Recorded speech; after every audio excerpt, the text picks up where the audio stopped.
here, and they're stuffed. Oh, come on! Win up to $300,000 with the Overload family of scratchers from the Georgia Lottery. Fish, delish, fish, delish. Giant white fish, it's kicking. A new taste you're craving. And pups and a side for $6.99. Amazing. Captain D's fish, delish. The First Alert team, named best in Georgia. At Parker's Kitchen, we go big, like our huge, crunchy, juicy, never frozen chicken tenders with an extra large serving of Parker's signature sauce. At Parker's Kitchen.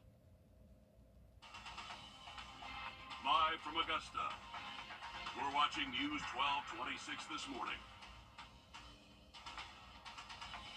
We're learning more about what led to that deadly shooting on I-20 that killed a Columbia County deputy and injured another. We're going to take a look at what they knew before pulling them over, coming up. Plus, in the days after the shooting, the Columbia County community is coming together to show their support for the families of the deputies. We'll explain more in just a bit, but first, good morning. Thank you for joining us. I'm Nick Proto. And I'm Ashley Campbell. It is 6 o'clock on your Tuesday, and if you're stepping outside, it's going to be a nice one. It is. Skies are clear. We're not looking at rain to interrupt our morning drive. In fact, rain is no close other than western Kentucky at this point. It's about the closest we can find any precip in the area. A little bit more traffic, kind of hitting that 6 a.m. burst to overpass I-20 Riverwatch Parkway close to the studios. 57 outside. Perfect setup. Dry air, clear conditions between over the next few days. We'll touch on that and much more and see when rain chances will come back for us because it's been a little while. We'll get to it coming up in the next 10 minutes. Back to you, 602. All right, thanks, Tim. We're continuing to learn more about what led up to the deadly traffic stop in Columbia County that killed one deputy and severely injured another. A warning was sent to deputies a day before the shooting on Friday. It told the suspect, James Montgomery, was reported to be making pipe bombs, selling steroids and suppressors through the mail.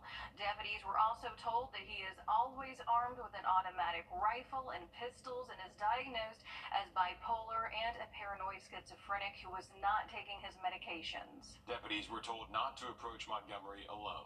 On Saturday, 4 deputies were serving Montgomery with a protective order from his estranged wife. She filed the order after he allegedly made multiple threats of violence against her after she filed for divorce. The order included him having to give up his guns. Deputies told him once they gave him this, he could go. Deputies say Montgomery was compliant at first, but when they turned their backs, he opened fire. That's when Deputy Brandon Sykes was shot and killed, and Deputy Gavin White was hit in the face by gunfire and is still in the hospital after multiple surgeries. 2 other deputies shot back into the RV Montgomery was in, which is believed to be what killed him. Inside the RV, investigators found pipe bombs, explosives, ammunition, and more suspicious items. You can find more on the warning sent to deputies and what led up to that protective order on our WRDW app and our website. Just go to the 12 on Your Side Investigates tab, and your Will Rio and Liz Owens have a closer look at the documents and events. The body of Deputy Sykes is now home. Yesterday, his body was returned to the CSRA from Atlanta. Law enforcement escorted him back along I-20 after his autopsy was completed at the GBI Crime Lab. And there were officers on the side of the highway watching as law enforcement cars and motorcycles drove past. His funeral is scheduled for this Monday. And the minute word got out of 2 deputies shot in Columbia County Saturday night, Georgia law enforcement agencies shared online they'd be ready to offer any support. And this is one way organizations and people are offering support here. This blue strip over the top of the Columbia County Sheriff's Office badge. You see this all over Facebook. This one is from the Columbia County School District. Now, several people are sharing that image online when talking about Deputies Sykes and White. And because Richmond County is the closest neighbor, deputies there tell us they're sending extra care in the days ahead. Puts a hole in your heart, definitely, when they say the thin blue line, because our peers, our co-workers, they're like our brothers and sisters. So anytime we have one that falls in the line of duty, it takes a while to recover from it. Richmond County Sheriff's Office will send a peer support team to Columbia County who receive training for these types of incidents. And support for these deputies isn't just coming from law enforcement. You know, the community is doing what it can to honor deputies Brandon Sykes and Gavin White, from donations at stores and restaurants to even memorials set up where the shooting happened, and one at the Sheriff's Office headquarters in Appling. Your Taylor Martin is live at the Columbia County Sheriff's Office this morning. Taylor, what all do you see there and elsewhere? Well, Ashley, yes, outside of the Columbia County Sheriff's Office here in Appling, there's this wreath with Deputy Brandon Sykes' name across it, showing just here to honor him outside when you first turn into the sheriff's office. But it's just one way that the community is showing their support and honoring him, between the flowers on I-20 and the donations, showing how the community has stood up in support of these families dealing with so much hurt. Now, at the memorial across I-20, some people have chosen artificial flowers to lay there, which will last longer, while others have chosen to use real flowers at the site. Now, people tell us that they only expect the memorial there to grow as more people show their support, and they say they hope the community follows along. I've gone by I-20 where the events happened, and I've started donating to the meal train so they get immediate relief for the families. And it's really just been an outpouring of people not really knowing what the best course of action is to take to be supportive.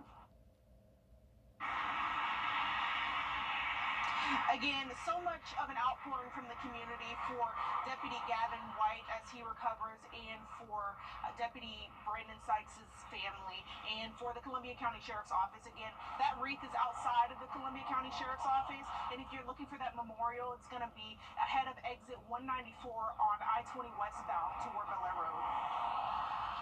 And looking at that video from days before, you can definitely see it growing. So many people showing support in any way that they can. Thank you for that live report, Taylor. And you can continue to help today and tomorrow as well at Shepherd Community Blood Center. They're holding a blood drive in honor of Deputy White, who is still in the hospital. They're asking you to donate in his honor. The Blood Center adds donations from last week helped him, so anyone who comes in today or tomorrow will replenish that supply as well. People want to know how they can help. This is a great way that anyone in the community can help, just by spending about 45 minutes or an hour rolling up their sleeve, helping get the blood supply where it needs to be, but also helping this family individually for this officer who put his life on the line. So. And if you donate blood, $20 will be donated as well to White's family to help with treatment. You can do this at any Shepherd Blood Center today or tomorrow from 8 a.m. to 6 p.m. To find the closest one to you, check out that website on your screen, shepherdblood.org. Time now 6:07. The American Red Cross assisting a family after a house fire on Cully Drive in North Augusta. Officials say 4 people were impacted by the fire yesterday afternoon. The Red Cross says that home fires are the nation's most frequent disaster. FEMA says it's closing down the Small Business Administration Recovery Center in Augusta.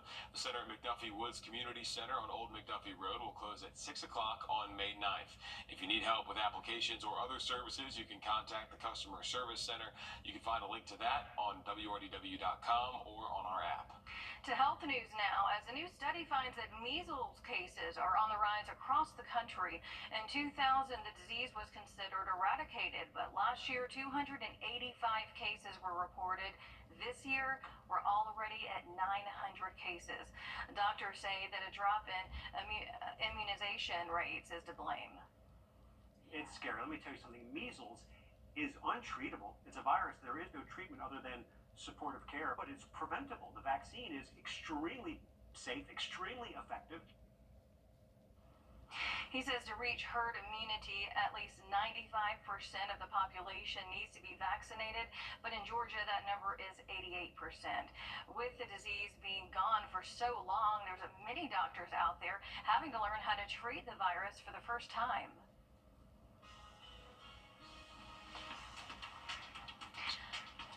Lawmakers in South Carolina are looking to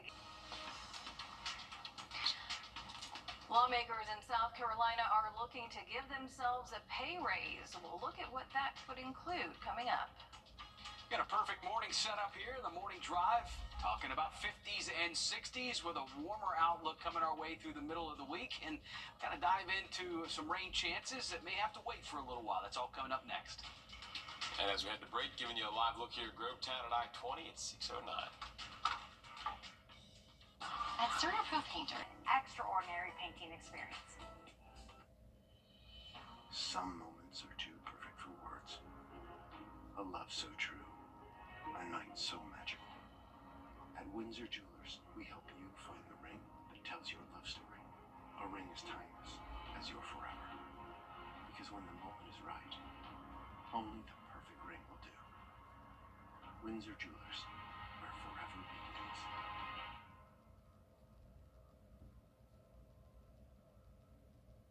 Tariff-free pricing. All right, so imagine that you could give yourself a pay raise of nearly $20,000 a year. Well, that's what some state lawmakers in South Carolina would like to do. And it'll be paid for with your taxpayer dollars. As your South Carolina State House reporter Mary Green explains, some believe that raise isn't enough. When senators passed their version of the next state budget, they also included a bipartisan provision to give all members of the General Assembly a raise to their monthly in-district compensation, which hasn't been changed in more than 3 decades. Make sure that the people that are elected to serve as elected representatives maintain inflation and keep up with our expenses. Lawmakers' in-district compensation is a monthly reimbursement that's flexible on what it can be used for, but is meant for legislative work. This proposal would increase that compensation from $12,000 a year to $30,000. More than a dozen senators oppose the raise. Some, like Senator Harvey Peeler, the chair of the Senate's Budget Writing Committee, believe it's not needed. I'm glad to have a public vote on it. Others, like Senate Republican leader Shane Massey, say there is merit to the discussion, but that lawmaker should have gone about it in a different way. It's a bad idea. We shouldn't have done that. You ought to put it through the process. You ought to let it go through the subcommittee process, let people come in and fuss at you about it. Let it go through all the committee work, let it come on the floor, have the debate, and deal with it that way. Right now, state lawmakers receive total pay of about $30,000 annually between the current in-district compensation, per diem money to pay for food and hotels while they're in session in Columbia for about half the year, and their annual salary of around $10,000. Some, like House Democratic leader Todd Rutherford, say that pay is too low to attract candidates for office who represent all South Carolinians. It's the rich, the retired, and the retained. Those people that are independently wealthy and can afford to serve and don't need the salary. Those people that are lawyers and can move their time around for their pay. And those people that are retired so they come down here and do it. The average working class person could never afford to serve in the General Assembly, and unless we do something about the pay, they never will. Members of the House of Representatives would still need to approve this raise for it to be implemented. Reporting from the State House, I'm Mary Green. Previous attempts to raise lawmakers' pay have been struck down by the veto pens of past governors, most recently former Governor Nikki Haley. Governor McMaster told reporters he hasn't seen the details of this proposal yet. 6:18, we're going to take a quick break. We'll be right back. Take a look in your crawl. We know that living in the CSRA, there are many spots to get out and enjoy nature, including trails like the Greenway in North Augusta. And you're able to enjoy that scenic route thanks to a 3-man team. The city of North Augusta finding solutions and creating a group who's dedicated to the upkeep and appearance of the Greenway. Your Zana Halliburton has more. These men may look familiar to you if you spend a lot of time out on the Greenway. On a daily basis, we take care of the Greenway, the restrooms along the Greenway, the dog park, which is along the Greenway. Also, Palmetto Parkway on the other side of town is something that we take care of and is a great option for cyclists to go ride their bikes. Cody Hayes, Jake Stevens, and Craig Chavis make up the City of North Augusta's Greenway team. This group was formed over a month ago after the city realized they needed more than just one person dedicated to maintaining the trail so many of us love. With the hurricane, I think now we see how we really need more time and resources on the Greenway, and we're really happy to have it open. And it's not going to be what it was before, a little less trees and a little more on the side, but hopefully with spring and summer, a lot of that's going to fill in, and the Greenway's going to be different, but hopefully better. For Cody Hayes, he says it's great working at the spot he grew up around. I used the Greenway for years and years and always had somewhere where I could go, stay out of trouble and whatnot. Now I get to be the guy that's maintaining that, making sure that everybody else has a clean, safe place to come. If you've been out on the Greenway recently, you may have noticed more benches. It's something the Greenway team is always adding thanks to the community who purchases them. We really enjoy getting to put these out and giving people an opportunity to give back in the way that they see fit, and benches is a way for folks to do that. They say having a place where you can ride your bike and get to shops and restaurants is unique. It's really an asset for the citizens and for me. That's why I love working on it and providing that space for people. And so many people appreciate it.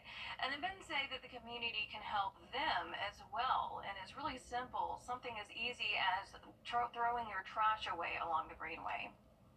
April is Sexual Assault Awareness Month. Yesterday, the Sexual Assault Response Center of Georgia and the Jesse Norman School of the Arts held a self-defense class for women. They prepared women for what to do if they're in crisis now or in the future.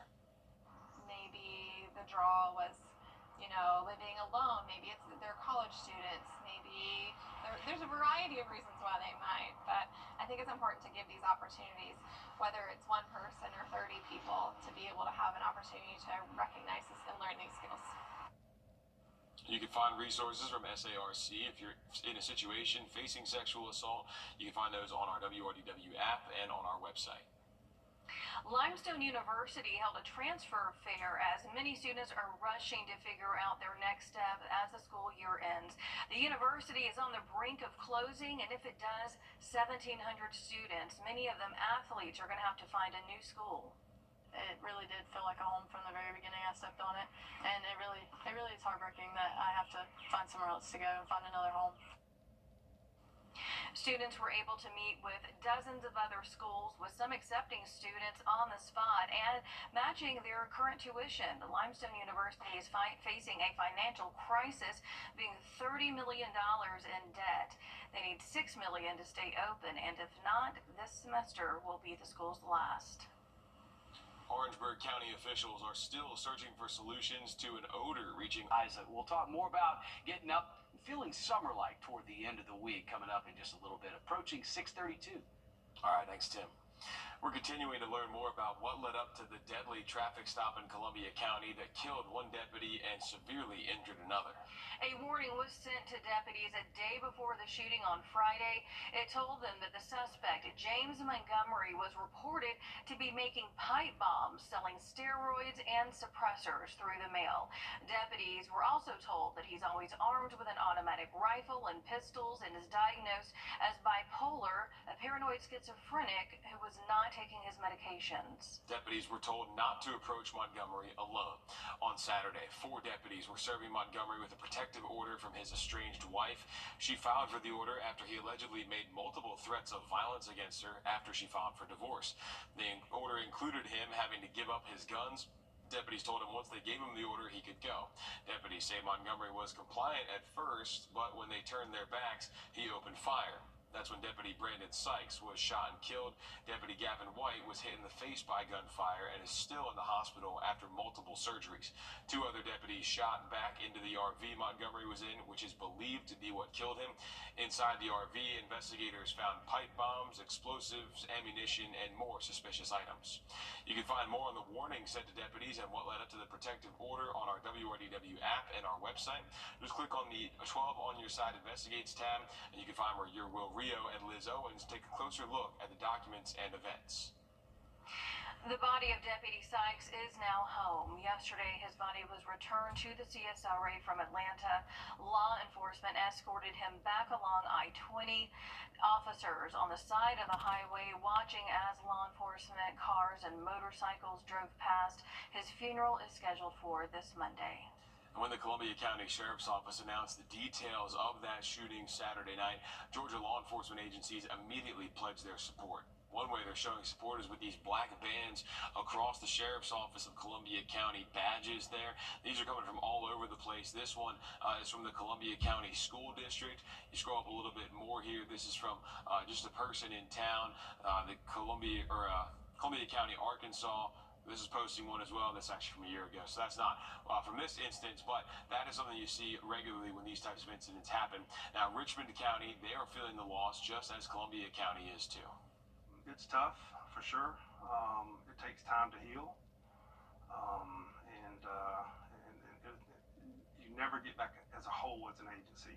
But you have to get back to work because we have a job to do.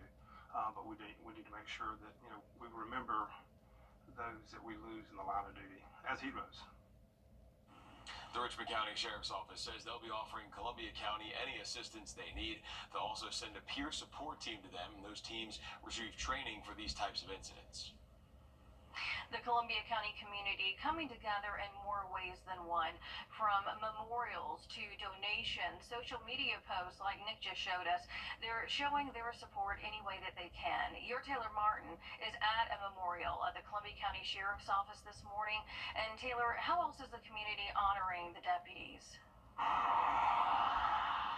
Well, like you said, they're showing their support in multiple different ways, through those meal trains, through memorial, even on I-20 where the incident happened, and through this wreath here outside of the Columbia County Sheriff's Office in Appling with Deputy Brandon Sykes' name on it. Now, between the flowers here and along I-20 and the donations, the community has stood up in support of these families dealing with so much hurt. Along I-20 near exit 194, people placed flowers between a bolt and a barrier on the guardrail, not too far from where the incident happened.